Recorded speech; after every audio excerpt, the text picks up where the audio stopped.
Hi everyone, I'm Valentine. I'm Ada. And I'm Yeonjin. And we're the C-NARC team. So the goal of the team is to identify and quantify the rate of coagulant attachment to influent particles.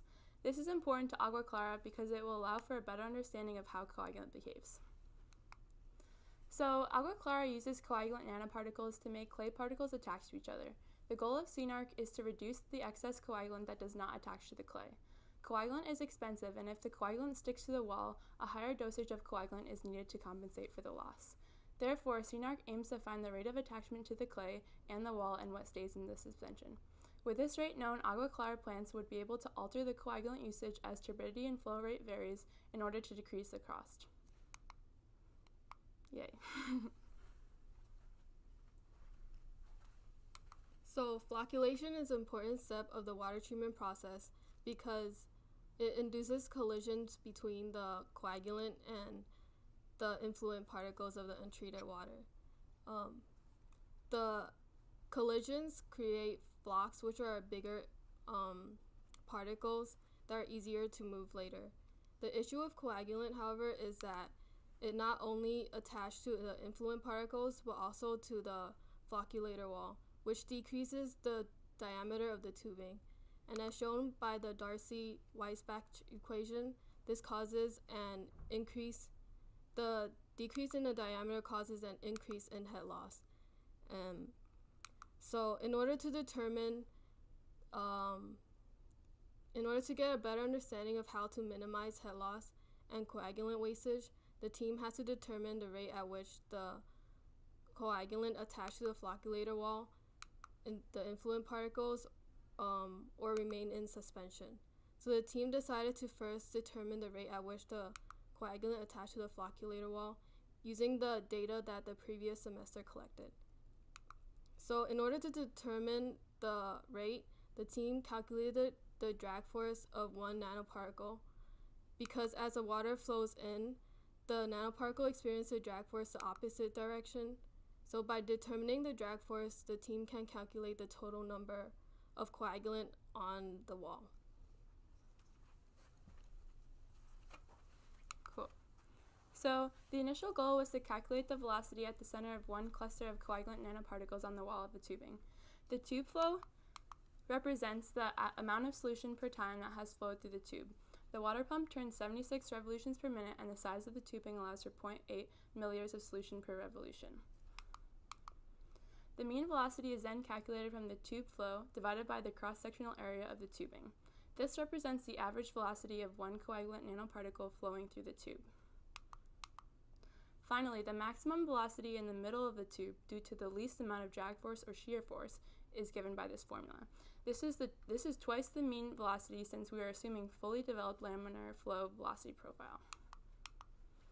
The velocity at the center of one cluster of coagulant nanoparticles as a function of r is calculated as this formula, where r is the difference between the radius of the cluster. Given this radius, the velocity of one cluster was calculated to be 5.7 times 10 to the negative 6 meters per second. The next step was to find the drag force on one cluster of coagulant nanoparticles on the tubing. The drag force is the friction between the surface of the particles and the fluid. The head loss is the energy of the fluid as it travels through the tube and was given by this formula. This was then compared to last semester's data of head loss in each section. The number of coagulant particles attached to the walls of the tubing is calculated by the average head loss of each sensor divided by the head loss from one cluster. So now I'll introduce the experimental setup we used.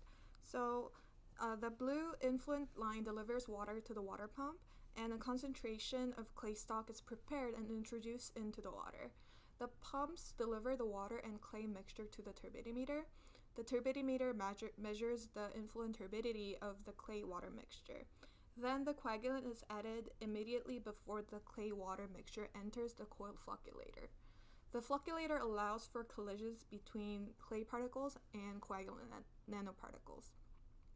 The flocculator has 4 pressure sensors attached at equal distances. And lastly, the red effluent line transports wastewater out of the system. So to go into more detail for our flocculator, There are 4 pressure sensors allow us to observe the change in rate of head loss accumulation. So the flocculator has 4 pressure sensors attached at equal distances by push-to-connect fittings.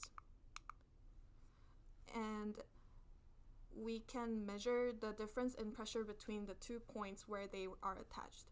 4 pressure sensors were used in order to determine how the pressure and thus head loss change along the length of the flocculator.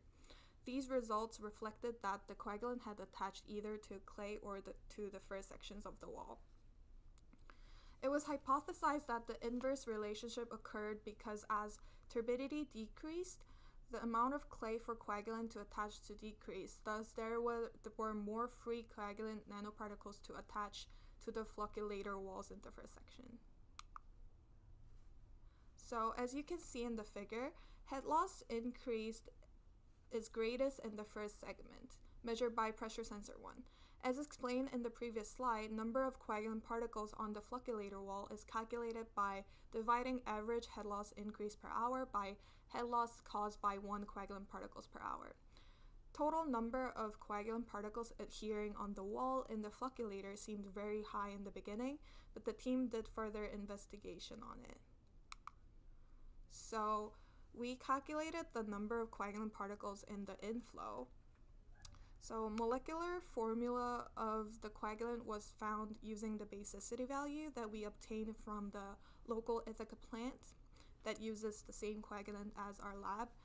And in our experiment, we assumed that the molecular formula is following, although M and N values might vary. So the concentration of aluminum in the stock was used to find the number of coagulant particles in the inflow.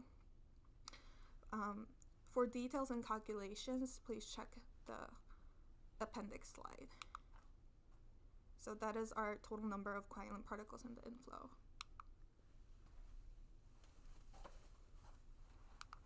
So just reviewing what we have found so far, the velocity of one cluster of coagulant nanoparticles was found to be 5.7 times 10 to the negative 6 meters per second.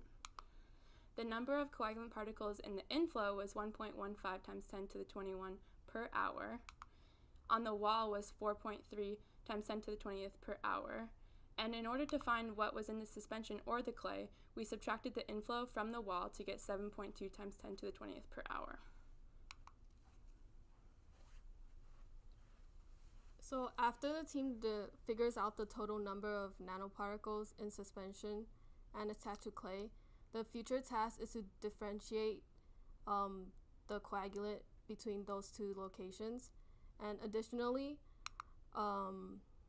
additional challenges for the team is to determine the number of nanoparticles in a cluster and to calculate the rate constant. So if you have any questions or recommendations, please email us. Yeah, thank you. Thank Thank you.